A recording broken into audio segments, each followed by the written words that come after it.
गांव हिमायतनगर तालुका विधायक माधवराव पाटिल जमगांवकर ने नांदेड़ जिले के हिमायतनगर के ग्रामीण अस्पताल का शुक्रवार को दौरा किया। इस मौके पर उन्होंने अस्पताल भवन की दूसरी मंजिल के चल रहे निर्माण का निरीक्षण किया और ठेकेदार को जल्द से जल्द भवन निर्माण कार्य पूरा करने का निर्देश दिया।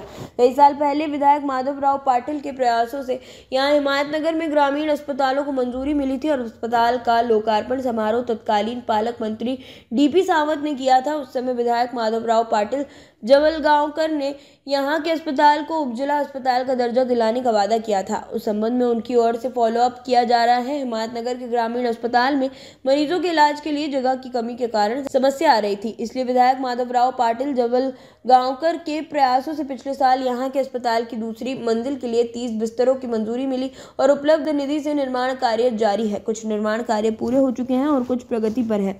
उस निर्माण कार्य का निरीक्षण आज विधायक जवलगांवकर ने किया। इस मौके पर उनके साथ हिंगोली लोकसभा के भावी उम्मीदवार डॉक्टर अंकुश देवसरकर, कांग्रेस कमेटी के तालुका अध्यक्ष गजानन सूर्यवंशी, पूर्व जिला परिषद सदस्य सुभाष राठौड़, समद खान पठान, सभापति जनार्दन तौड़ेवाड़, चेयरमैन गणेश राव शिंदे, पूर्व सभापति परमेश्वर गोपतवाड़, प्रथम नगराध्यक्ष अखिल अब्दुल हमीद, शहरा अध्यक्ष संजय माने, पूर्व पार्षद ज्ञानेश्वर शिंदे, डॉक्टर प्रकाश वानखेड़े, अल्पसंख्यक जिला उपाध्यक्ष फिरोज खान पठान, विलास वानखेड़े आदि मौजूद थे। हिमायतनगर जिला नांदेड़ से एम अनिल कुमार की रिपोर्ट। नवीन इमारतीच्या बांधकामाची पाहणी केली। आता काय काय व्हायला इथं पुढे काय सुविधा?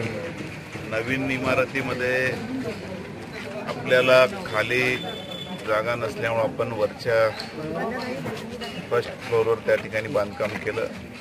त्या ठिकाणी पेशंट सोबत आलेल्या किंवा पेशंटला बसण्यासाठी वेटिंग हॉल केलं।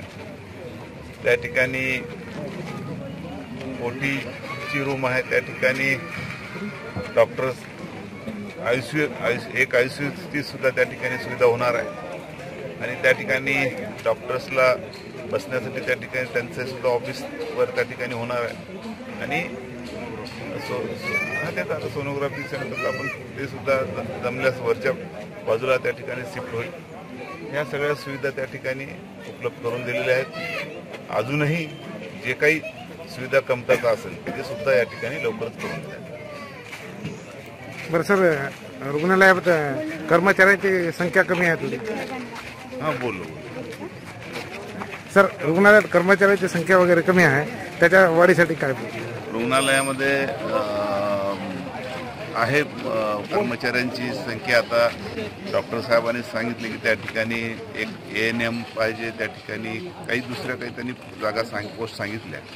त्या संदर्भामध्ये शासन स्तरावर मागं काही भरती झाल्या पण अजून त्यांना आदेश दिले नाही। त्याचा सुद्धा उद्या परवा मुंबईला गेल्यानंतर राज्याचे आपल्या मंत्री आशिन मुश्रीफ साहेबांना भेटून त्या संदर्भामध्ये जे काही सिलेक्शन झाले त्यांना लवकरच ऑर्डर देऊन त्या ठिकाणी जॉईनिंग द्यावी अशी त्या ठिकाणी पाठपुरावा करणार।